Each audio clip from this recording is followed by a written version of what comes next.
સમગ્ર ચેતનામાં હજારો દિવ્ય આત્માઓ સમાહિત છે. તો મારો સ્વાર્થ એ છે કે જેટલા દર્દી આવે ને એનું રિઝલ્ટ વધી જાય. બાપુએ આ વિનયને સ્વીકાર્યો. અષ્ટાંગ આયુર્વેદ ધામ તળાજામ આવ્યા. બાપુ પછીનો અનુભવ, ચરક સંહિતાનો રેફરન્સ મને યાદ આવ્યો.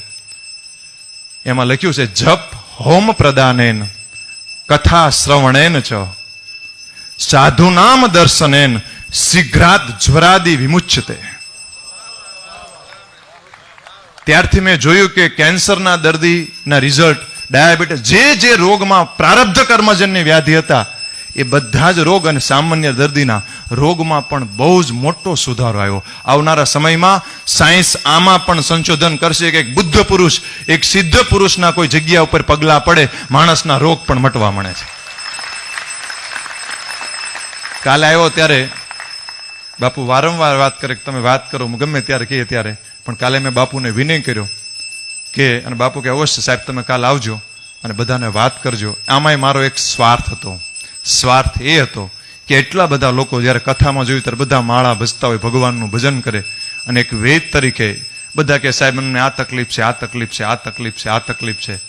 તો જે કાંઈ થાય એ શરીરની પીડા ઓછી થાય અને ઈશ્વર અભિમુખ મન બને, એ પવિત્ર ભાવ સાથે આજે આપ સૌના દર્શન થયા, બાપુના આશીર્વાદ પ્રાપ્ત થયા, એ મારું પરમ સૌભાગ્ય માનું છું.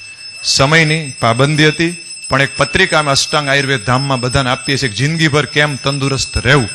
એ પત્રિકા તમે જ્યારે બહાર જાઓ ત્યારે તમને ત્યાંથી બધાને મળી જશે. એમ બધું જ આ લખ્યું છે.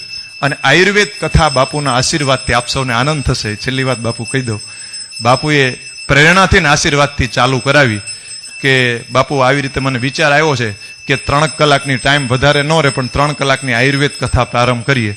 બાપુએ ત્યારે આશીર્વચન આપ્યા અને બાપુએ કીધું કે આ કથા સમાજને એક નવી દિશા આપે. બાપુ આજે 15 કથા પૂર્ણ થઈ ચૂકી છે અને હજારો લોકો એના લાભ લઈ શકે. ત્યારે આ કાયમ માટે જ્યાં સુધી આ કથા જીવિત હશે ત્યાં સુધી બાપુના ચરણોમાં આ નવી પરંપરા ઊભી થશે કે આયુર્વેદ કથાનો પણ પ્રારંભ થયો.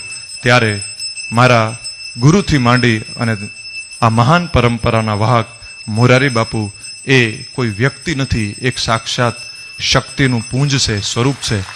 એમના સાનિધ્યમાં આજે મને આયુર્વેદના 5મા વેદનો અવસર પ્રાપ્ત થયો. ત્યારે આપ સૌ પાસે એક પ્રાર્થના માગું છું કે આવનારા સમયમાં લાખો માતાના શેથાના સિંદૂર ભૂંસતા અટકાવવા માટે, નાની માતાઓ બહેનોને પોતાના બાળકને અગ્નિ સંસ્કાર નાની ઉંમરમાં આપતા અટકાવવા માટે ફરીવાર આપણે વેદના ચરણે આવવું પડશે, ગાયના ચરણે આવવું પડશે, પ્રકૃતિના ચરણે આવવું પડશે, આયુર્વેદના ચરણ. આ જ ભાવ સાથે છેલ્લી આ સ્તુતિ હું બાપુના ચરણોમાં સમર્પિત કરું છું.